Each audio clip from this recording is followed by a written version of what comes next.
Bonjour à tous, on se retrouve aujourd'hui pour un tout nouveau JT de l'été, spécial consacré aux audiences du mois de juillet et du bilan du Tour de France. Cette vidéo est plus courte et enregistrée en avance car je suis parti en vacances à l'heure où vous regardez cette vidéo. Malgré tout, voici votre émission hebdomadaire, c'est parti pour le générique.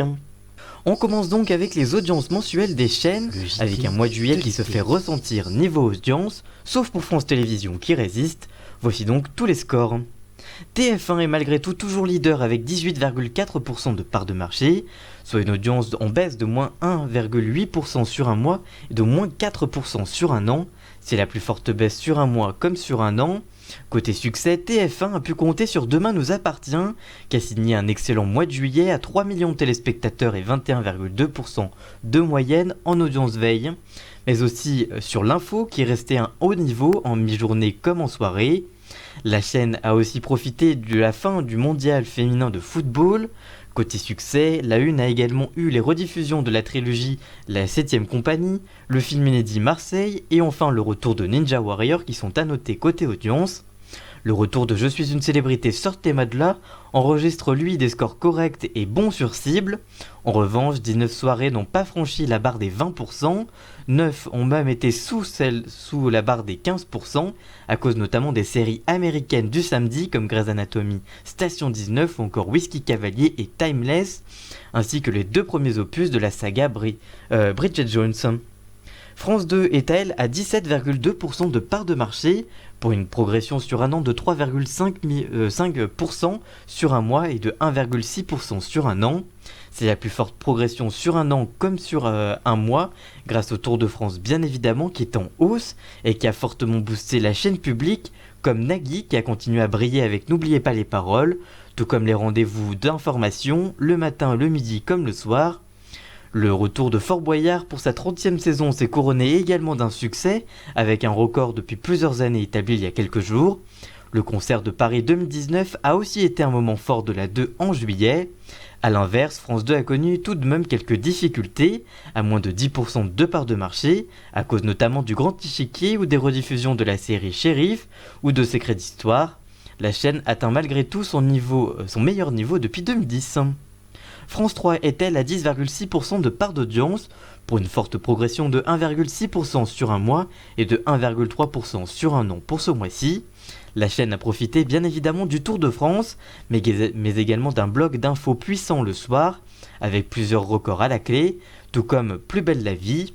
En prime, 19 soirées ont franchi les 10% de part de marché, dont 5 étaient même au-dessus des 15% et 2 au-dessus des 20%, avec des rediffusions de la collection Crime A. 4 ont à l'inverse fait moins de 8%. M6 est toujours aussi faible à 8,5% de part de marché, égale sur un mois, étant en légère hausse par rapport à l'an dernier de plus 0,1% sur un an. Toujours au plus bas, la chaîne a continué de souffrir d'un bloc de fin d'après-midi toujours en difficulté, malgré le 19:45 en forme et le bon retour d'En Famille. En prime time, la chaîne a pu compter sur le carton de la première diffusion du dessin animé culte Le Roi Lion, avec 4,5 millions de personnes et 22,3% de part de marché, mais aussi du lancement de la première saison de The Rookie et de la nouvelle saison de Pékin Express. Capital et Zone Interdite ont eux aussi enregistré des belles performances, tout comme le Marrakech du Rire de Jamel Debbouze. En revanche, la série Le Grand Bazar a connu de grosses difficultés, tout comme le nouveau magazine Le Monde Secret de Bastien Cadéac, qui n'a pas passé le million, et les performances décevantes de Story de Baptiste Maton le dimanche après-midi. France 5 reste stable à 3,2% de part de marché, avec une baisse malgré tout de 0,4% sur un mois, mais de plus 0,3% sur un an. France 5 reste 5ème chaîne de France, tout en signant malgré tout sa plus faible performance depuis juillet 2018.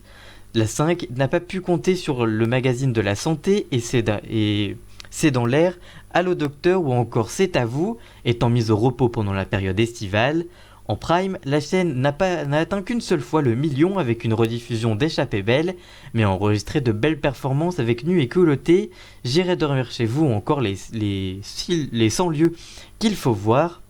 TMC est à 2,7% de part d'audience pour ce mois-ci, la chaîne est en forte baisse de moins 0,8% sur un mois, ce qui est normal, et de plus 0,4% sur un an. La 10 a profité de la fin de la Coupe du Monde féminine de football, mais aussi du succès de la finale de la Coupe d'Afrique des Nations. Résultat, si la chaîne signe sa plus faible performance depuis un an, TMC peut se targuer de signer son meilleur mois de juillet depuis 2015. Arte est à 2,6% de part d'audience, un des scores égaux pour ce mois-ci, et plus 0,4% sur un an. La chaîne enregistre son meilleur mois de juillet historique, porté notamment par 4 Prime millionnaires grâce à son offre cinéma. W9 atteint 2,4% de part de marché, pour des scores stables de moins 0,1% sur un mois et égal sur un an. RMC Découverte a rassemblé 2,3% de part de marché ce mois-ci, soit une hausse de plus 0,1% sur un mois et plus 0,2% sur un an. La chaîne enregistre son meilleur mois de juillet historique. C8 est stable à 2,1% de part de marché, soit une forte baisse quand même de moins 0,8% sur un mois, mais reste stable sur un an à moins 0,2%. La chaîne du groupe Canal+ se fait largement distancer par TMC, et ce mois de juillet est très difficile puisque la chaîne tombe à 2,1% de part de marché, soit sa plus faible performance depuis septembre 2012, dernier mois avant le rachat du groupe par le groupe Canal+.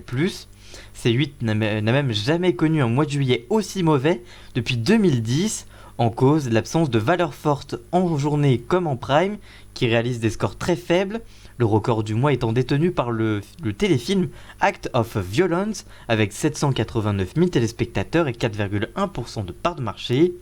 Sister est à 1,7% de part de marché, soit une baisse de moins 0,1% sur un mois et égale sur un an. TFX est à 1,6% de part de marché pour ce mois-ci, soit une baisse de moins 0,2% sur un mois et moins 0,2% sur un an. La chaîne est en difficulté ce mois-ci sans réel programme fort. TF1 Série et Film est à 1,7% de part d'audience, soit égal sur un mois et moins 0,3% sur un an pour ce mois de juillet. France 4 est ce mois-ci à 1,6% de part de marché, égal sur un mois comme sur un an. Énergie 12 est à 1,6% de part d'audience, soit une baisse de moins 0,2% sur un an, mais plus 0,3% moins 0,2% sur un mois, mais plus 0,3% sur un an. La chaîne n'a pourtant aucune émission de télé-réalité qui pourrait booster la chaîne, mais des primes qui sont plutôt puissants avec des films qui marchent le plus en été. Gulli est en baisse quand même ce mois-ci avec 1,4% de part de marché enregistrée, soit égal sur un mois mais moins 0,3% sur un an. La chaîne jeunesse signe quand même son pire mois de juillet depuis 2007.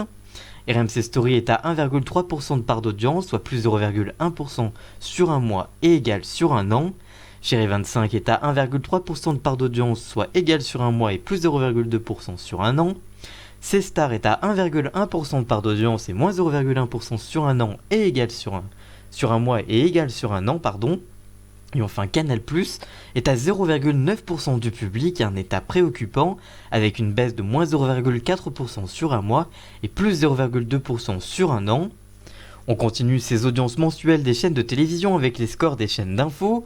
Pour ce mois de juillet, BFM TV est toujours leader mais en forte baisse quand même, avec 2,2% de part d'audience, soit quand même plus 0,1% sur un mois, mais moins 0,3% sur un an quand même.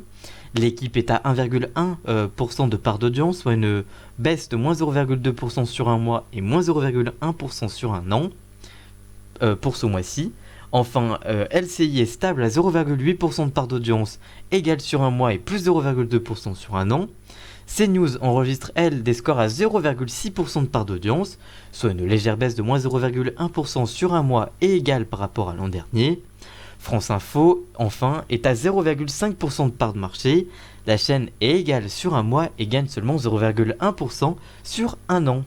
BFM TV signe d'ailleurs sa plus faible performance pour ce mois de juillet depuis 2015, mais domine très largement ses concurrentes, LCI, CNews et France Info, qui sont à un petit niveau pour ce mois de juillet. Quelle chaîne regardez-vous? Que pensez-vous de ces audiences de juillet pour les chaînes?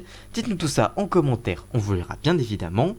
Et on continue cette émission maintenant avec le bilan du Tour de France, qui a boosté France 2 et France 3 lors de ce mois de juillet, et pour cause, comme on l'a vu juste avant. Depuis plusieurs semaines, France 2 et France 3 diffusaient les étapes du Tour de France. Quelle audience pour le groupe France Télévisions? On vous fait le bilan. Parti le 6 juillet dernier, cette édition du Tour de France est partie de Bruxelles et a été marquée par un vrai suspense qui n'a pas eu lieu depuis de nombreuses années. En effet, si une victoire française a longtemps été envisagée grâce au phénoménal Julian Alaphilippe, eh bien le maillot jaune, pendant 14 jours, il l'a gardé, et Thibaut Pinot, qui a également su performer, c'est finalement le Colombien Eban Bernal, 22 ans, qui est vainqueur de la Grande Boucle 2019. Le coureur de l'équipe Ineos n'a en effet revêtu le maillot jaune que vendredi, soit 2 jours seulement avant l'arrivée, après une étape mémorable dans les Alpes, malheureusement écourtée pour cause d'averses de grêle et de coulées de boue sur la route du Tour. Le lancement de la course entre 13h et 15h a été en moyenne suivi par 2,4 millions de téléspectateurs et 22,4% du public sur France 3. Sur cette tranche, il s'agit de la meilleure performance depuis 2015 en nombre de téléspectateurs et même depuis 2013 pour la part de marché. La retransmission bascula ensuite sur France 2 entre 15h et 18h. Cette partie de la course a attiré en moyenne 3,7 millions de fidèles et 38,2% de part d'audience. Le record de cette 106e édition du Tour de France a été signé au cours de l'étape Tarbes-Tourmalet avec 51,2% de part de marché enregistrée le samedi 20 juillet dernier. Le Vélo Club, diffusé à l'issue de l'étape, a ensuite captivé une moyenne de 2,3 millions de fidèles et 23,2% du public. Il s'agit là du record historique pour le magazine. Que pensez-vous du Tour de France? Avez-vous regardé le Tour de France sur France 2 et sur France 3? Que pensez-vous de ces audiences? Dites-nous tout ça en commentaire. Et on vous lira bien évidemment. Et on termine malgré tout, comme chaque semaine, par le jeu de la semaine. Et cette semaine, voici la photo floutée de la semaine. Si vous avez trouvé, eh bien, dites-nous ça, votre réponse, dans les commentaires. Et pour la réponse de la semaine dernière, eh bien, il s'agissait de l'émission Strike, le jeu qui est de retour cet été en access sur C8 avec Vincent Lagaffe, qui n'a d'ailleurs pas vraiment attiré les foules. Voilà donc pour cette émission un peu différente. On se retrouve bien évidemment la semaine prochaine pour une nouvelle émission un peu plus classique. Et pour toutes les autres vidéos, merci d'avoir suivi cette vidéo, merci de votre fidélité et on se retrouve la semaine prochaine. A très bientôt, ciao!